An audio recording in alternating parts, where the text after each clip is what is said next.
And I am a behavioral psychologist.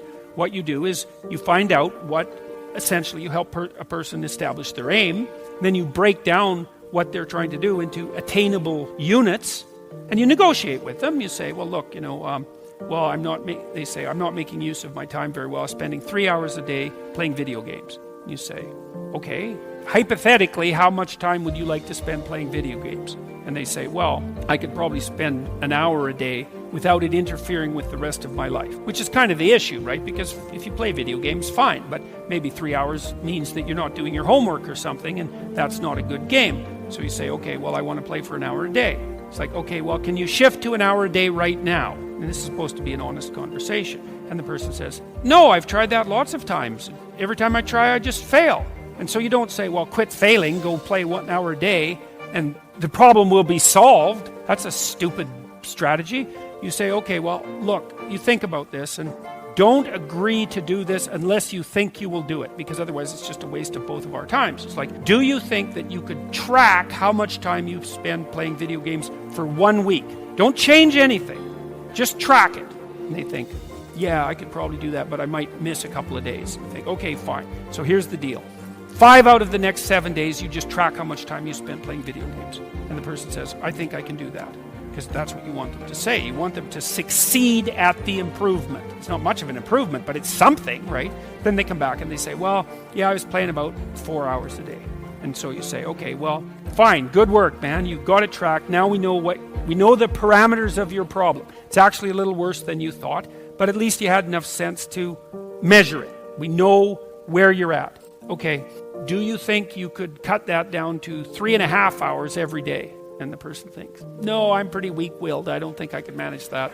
You say, well, how about this? Do you think that 2 of the next 7 days you can only play for 3 hours? You think you can manage that? And you're not cynical about this. You're not insulting the person, any of that. It's like, because you don't care. All you care is that they make some incremental movement towards their goal. And the person thinks about that, if they have any sense, and they take their weakness into account, and they think, I think I could probably do that. And then they come back the next week and they say, I managed to spend 3 hours a day playing video games for 3 days, and the rest were 4 hours. And you say, good work, man. You've just got rid of 12.5% of your problem. You're 1/8 of the way to fixing it in 1 week. And the person isn't going to be all that thrilled with themselves because they don't do the arithmetic and they don't do the projection. They think, well, I'm still pretty damn useless. I'm playing 25 hours worth of video games a week. It's nothing to pat myself on the back for. It's like, yes, it is.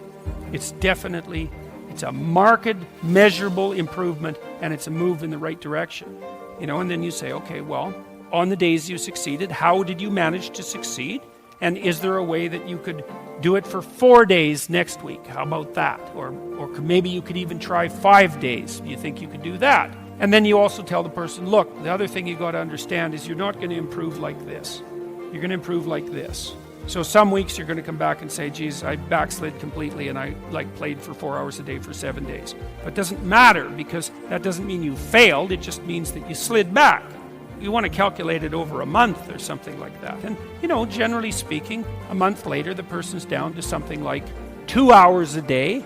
And you've figured out ways of filling their time in with something productive otherwise, and they're on their way. And the general consequence of that is that every time they manage an accomplishment, they get a little stronger in character, they get a little bit more confident in their ability, they get a little bit less racked with self-disgust, they get a little bit more hopeful about the future, and they get more confident that they can make another change. And if you're patient, and you have to be patient with yourself that way, it's like you reward those incremental improvements and you don't get all cynical about them. And you think, okay, just imagine what would happen if you kept doing that every week for 10 years. And the answer to that is, things would be so much better for you that you can't even imagine it with that much improvement. Or maybe even with half that much improvement. And so that's a very good way of progressing. I remember a friend of mine that was incarcerated, and for years she had thrown her life away in alcohol and to drugs. And I said, what was the moment that you turned your life around? She's been sober now for 21 years. And she said one day she was cleaning the toilet of the warden of the prison. And she said, while she's cleaning the toilet and she flushed the toilet, she said it was like an aha moment that she said to herself, if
I stop doing drugs, I'll never have to clean a warden's toilet again. Isn't that interesting?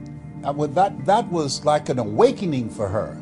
And from that time to this time, she never touched a glass of alcohol. From that time to this time, she stopped using drugs. From that time to this time, she stopped associating with her friends who were still into drugs, and many to this day, those that are not in jail or those that are not dead yet.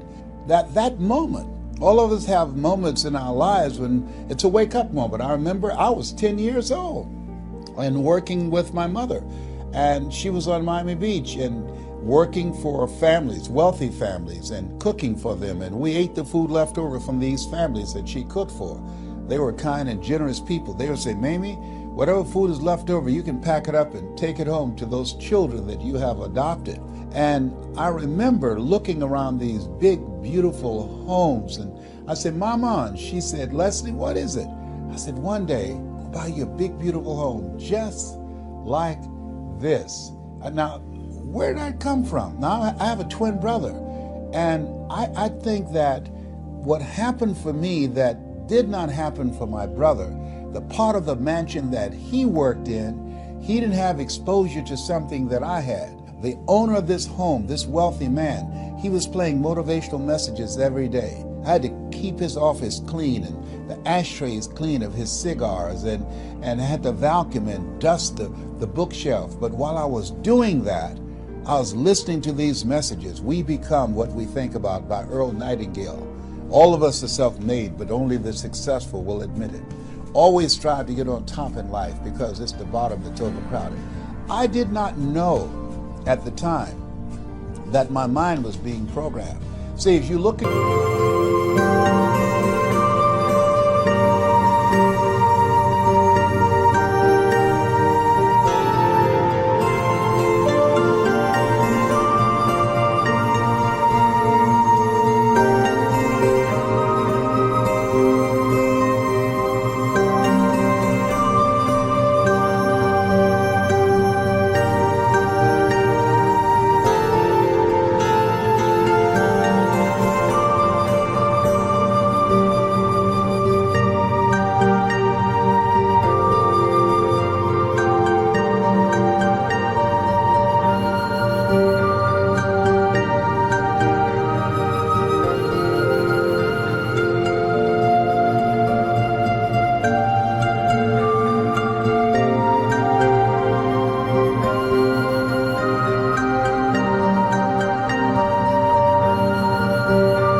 yourself and look at your goals and look at your dreams, here's what I know.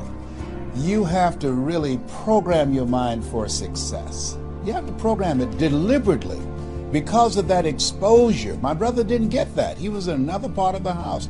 But because of that exposure, it did something for me. It changed my mental blueprint. And I can say to you that as you take the time every day, just if you didn't do anything but 1 hour a day, listen to things to build your spirit up. Listen to things to fortify your faith. Listen to things that will cause your mind to grow and to expand. I can tell you, based upon my own experience, there are things that you can do that you don't even realize. You want to keep a social distance from poverty, social distance from hard times, social distance from being poor, social distance from living a life of mediocrity, social distance from people who are not going anywhere, a social distance from people who don't want anything, social distance from people who don't have goals and dreams. Why? Because they rub off on you. This road that you want to get on, this life that you're seeking, it's uncommon. It's different. And sometimes it's lonely. I choose not to be a common man. It's my right to be uncommon if I can. I seek opportunity, not security. I do not wish to be a kept citizen, humbled and dull by having the state look after me. I want to take the calculated risk, to dream and to build, to fail and to succeed. I refuse to live from hand to mouth. I prefer the challenges of life to the guaranteed existence, the thrill of fulfillment to the still calm of utopia. I will never cower before the master, nor bend to any threat. It's my heritage to stand erect, proud and unafraid, and face the world boldly and say, this I have done. You know why you're listening to me? Because you're uncommon. Everything I'm saying is common sense, but common sense is not common practice. You're different. Get over it. Understand that. Everybody's not going to get it.